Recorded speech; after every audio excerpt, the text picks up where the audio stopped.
Hey everybody, it's Actual Dragon Tears here. So after the overwhelming success of the Brazilian operators video, I decided I wanted to try and take a crack at the new Japanese operators that are coming out either this month or next month. I am going to be going over which groups I think they will be, what weapons they will use, what the possible equipments they will use, and gadgets, and a possible new map that will come with the DLC. Same as the last video, but this time it's going to be centered around the Japanese operators. So to start off with what groups I believe will be the next Japanese counter-terrorist unit, I came up with the Tokushu Taiyushu Batai, or the Special Assault Team, the SAT for short.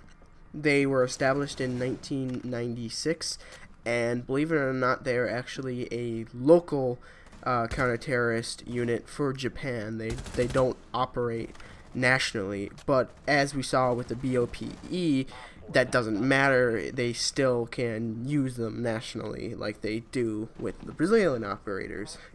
The other group that I thought might be the next operator or the next CTU coming to Rainbow Six Siege was the Tokushke Bitai, or the Special Security Team, the SST for short. They were also established in 1996, and they, on the other hand, are national. They are a branch off of the Japanese Coast Guard, I believe, and yeah.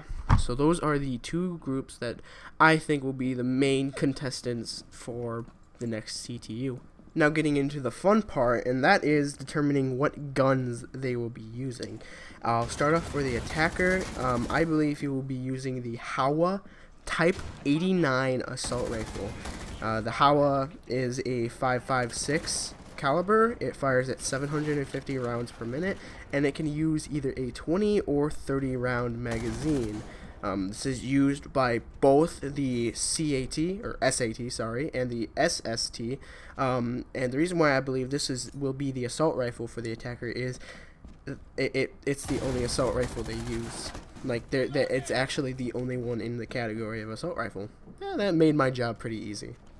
For the DMR, I think it will be the Howa Type 64. The Howa Type 64 is a 7.62 by 51. It fires at a max of 500 rounds per minute, and it is also has a 20 round magazine. This is only used by the SAT, and the reason why I believe it will be a DMR instead of an LMG like last DLC, which took me by surprise, may I add, is because they don't use LMGs. Neither of them do. Both of them don't have any LMGs marked or written under their weapons list. And they also, like I said before, don't have any other assault rifles to be chose. So that, again, made my job pretty easy. Now moving on to the defender, I believe for the defender, we will be using the Mineba PM9.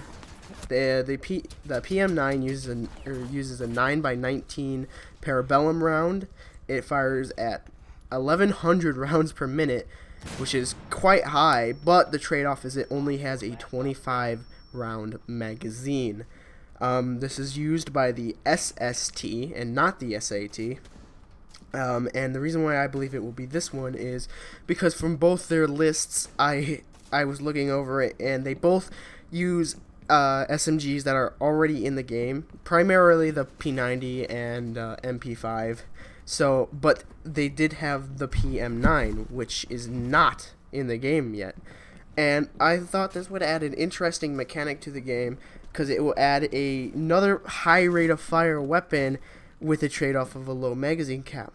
What comes to mind with this, of course, is the SMG-11, which is a sidearm, and why I believe this will work better is because, sorry, they will limit the optics to only the red dot and reflex sight. No holographic and no ACOG, kind of like Smoke's FMG9.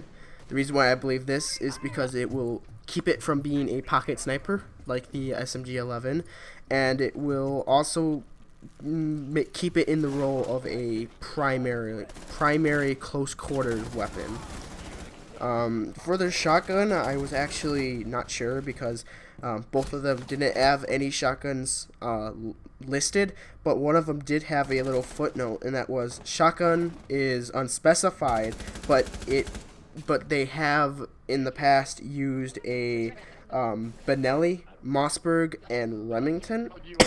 So I believe, because we already have the Mossberg and Remington, the 870 with the GSG-9, the Mossberg with the SAS, I believe it might be some Benelli shotgun. It might be the Nova series or even the Benelli M3.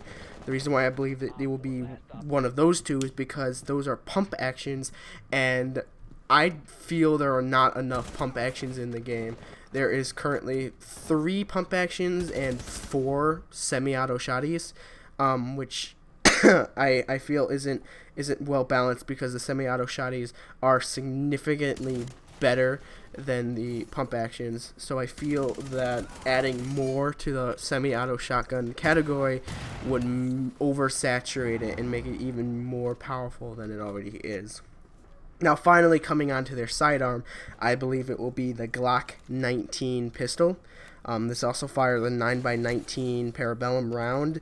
It is 15 rounds in the magazine, and it is essentially a compact version of the Glock 17, which many of you know as 17-18. It's a compact version of that.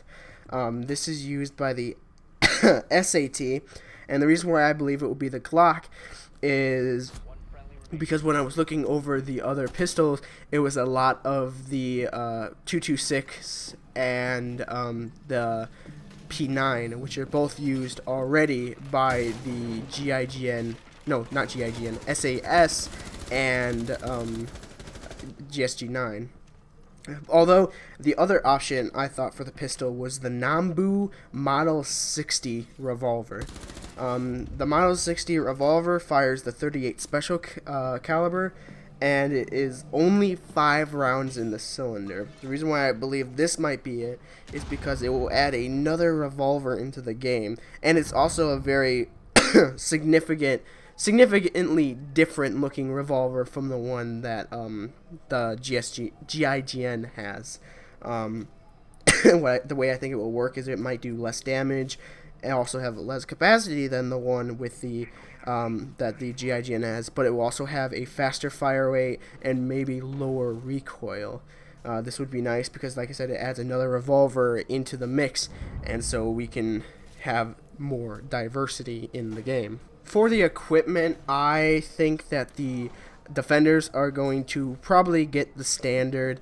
I think they're going to get either a barbed wire or deployable shield and a impact grenade, now that those have been added. The reason why I feel that they will have an impact grenade is because they have already come out and said that nitro cells are too abundant in the game, and one of the main reasons that the impact grenades were even added was because that there was too many nitro cells. So I feel that them adding more nitro cells would be quite silly. So yeah. But for the attackers, I feel that they will not be getting grenades. Instead, they will either get breaching charges, flashbangs, or maybe claymores. The reason why I said flashbangs is because when I was looking under the equipment category for the special operations unit, flashbangs were listed as some of the equipment they use, alongside night vision goggles and other likes of that. But I don't think we're gonna give it night vision in the game. So, but yeah, I feel that flashbangs will be the grenade choice for the attacker. And I said claymore because I am not so certain. I feel like they have added the claymore and they haven't given it enough operators because they plan on giving it to more operators in the future in future DLCs. That was my notebook, sorry. For the actual gadget itself, sorry, I have to, of course, bring up the attacker's gadget, and what I think the attacker's gadget will be is the ladder. Everyone's been guessing about the ladder, and I included do believe this will be it. The reason why I think it will be a ladder is because, one, of course, there's the voice line that leaked. And this, of course, could be fan-made. It could be just an extra file that they thought and didn't need it. But it still is a significant piece of evidence. But looking past evidence and actual practicality, I believe this will be great for the game because it will make hatches more viable than they already are. Right now, most of the time, hatches are not a worry unless there's a hatch above you, and you don't have to reinforce them. So you just don't have to worry about the hatch being reinforced because there's really no way to breach them in the first place. So there's really no point in reinforcing them. But I feel that the ladder will be great because it does allow you to use those hatches to make more ways to get into the objective. For example, if an objective is on the second floor and the only way to get there is one staircase or one window, or one or two windows, that is not, it is pretty difficult to get into the room because they can have the window locked down and they can also have the staircase locked down. But with the hatch being available, you could say climb into a room next to the objective, breach the wall, and get into the objective that way. The way I think it will work is that I know a lot of you might be asking, well, how do you breach the actual hatch to use the ladder? Well, the way I think it will work is you will set up the ladder kind of like a deployable shield. I feel like it will be a compact version on the operator's back, and when the time comes, he'll take it, he'll plant it down on the ground and slide it up, locking it towards the ceiling. And once it's towards the ceiling, completely vertical, you can climb it, and then from climbing it, you can have the option to place a breaching charge on the hatch itself, and then from there you can slide down and detonate it. It wouldn't destroy the ladder, but it would destroy the hatch, so that way you can use the ladder to climb up through the hatch. This would add great use to the attackers for getting into it, and it would also add more thought to the defenders. Right now, most of the time when you're reinforcing as the defenders, it's a no-brainer. Oh, look, there's 6 walls, there's 5 of us, let's just completely reinforce every wall. We have enough reinforcements, let's just do that. Well, now, if there's, say, a room that has a lot of reinforcements, and you use your entire teams to reinforce the entire room, you can now make it so they have to think, do they want to reinforce a wall, or do they want to reinforce a hatch to prevent the ladder operator from going up through that hatch? If you think about it, this would add a great sense of priority.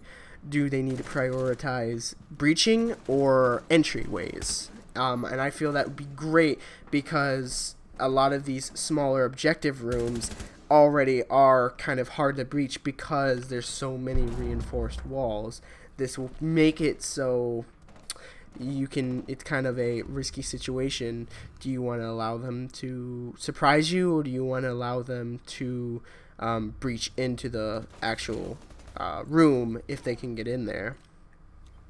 For the Defender gadget, I kind of had a tough time, admittedly, and I was trying to read through them, and there's actually not a lot of information on these two CTUs, but I did see that their special groups do have experience with cameras and microphones, and we already have a camera operator, Valkyrie, but I wanted to see if there was anything you could do with a microphone. I didn't really think of anything too useful, and then I got to thinking about, well, microphones already in the game. What do I mean by microphones? No, I don't mean player comms. I was thinking actual in-game character comms. So, for example, when Thermite places a charge, he calls out a really big freaking hole coming right up. Or when IQ activates her scanner, she'll say, scanner activated. Well, what if the defender was able to hack into their comms and listen in on what they're doing? This might sound like a really bad idea, and it might sound like a stupid idea, but the way that I have justified it is that right now IQ can easily kill Pulse. So if you were to bring up your comms and you hear IQ say scanner activated, you can tell the Pulse on your team, hey, stay off your heartbeat scanner. There's an IQ scanning, and she might see you. Another thing is when they place a breaching charge, you can hear them say breach charge placed, or about to blow a hole, whatever. They say that they have placed it. You can use that to be prepared for it instead of being completely surprised by a random explosion through a wall behind you. If you were, say, defending it and that wall is too far away for you to hear the kind of shuffling noise of them planting it, you can activate the comms and it would allow you to hear breach charge placed, and you can be ready to look at that wall and expect the explosion, and possibly just shoot through the wall and destroy the breaching charge.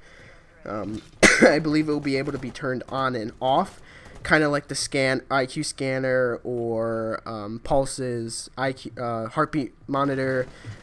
So it would be this kind of animation where you might like take your hand and like click on your earpiece or whatever, and it's just kind of a way to turn it on and off. So that way it's not a constant kind of sound clutter, I guess you could call it, because you're listening to two teams essentially.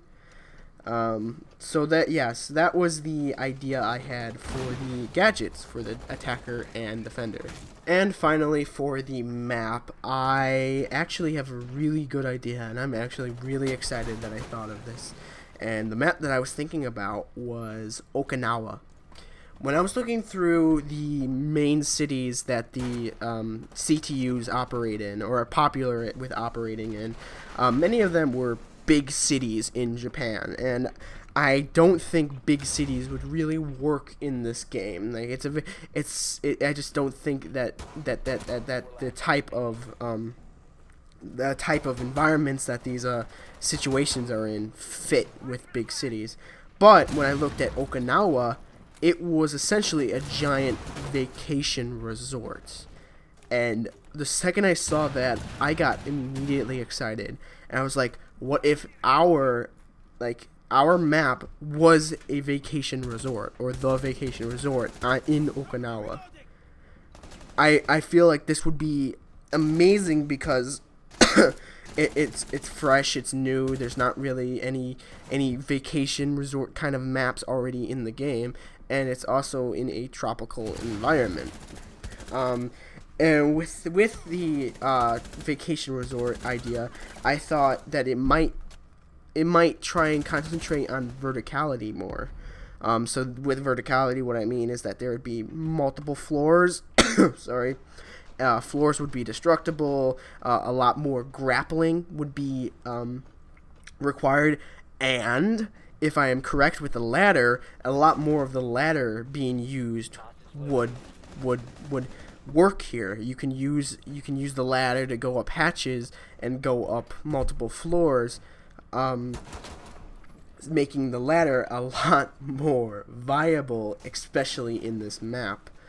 Another idea I had was that if there was multiple floors, you could have inside grappling locations. Well, what do I mean by that? Well, elevator shafts. What if the elevator shafts doors are open and the elevator is like at the bottom floor or whatnot? You can go to the edge, grapple up to just grapple up, and from there you can slowly climb up each floor. So that would be a good way. There could also be stairs, of course. So stairs, you can use the elevator shaft, you can use the hatches, you can use the grappling from the outside and smashing through windows that way. I just honestly, this idea of a map really does get me excited, and I really hope to see something at least similar to this idea. So those were my thoughts on the Japanese operators coming to Rainbow Six Siege. I'm sorry that I was coughing, and I'm sorry that I may sound a little nasally. I have been quite sick lately. It got kind of bad. I have a sore throat. I have a stuffy nose. I have a cough. I have a sneeze. I have a cold, I guess you could say. But anyway, I hope you liked the video, and I hope you like my ideas. Go ahead and leave your ideas down in the comment section below. I'd love to read them, and I'd love to see what you guys think will happen with the Japanese operators. If share the video to get it out there, maybe Ubisoft will see it and maybe use my ideas. I don't know. I got most of my predictions right with the Brazilian operator video. Let's see if I can do it again. That's all for now, and I'll see you guys all in the next video. Thanks for watching.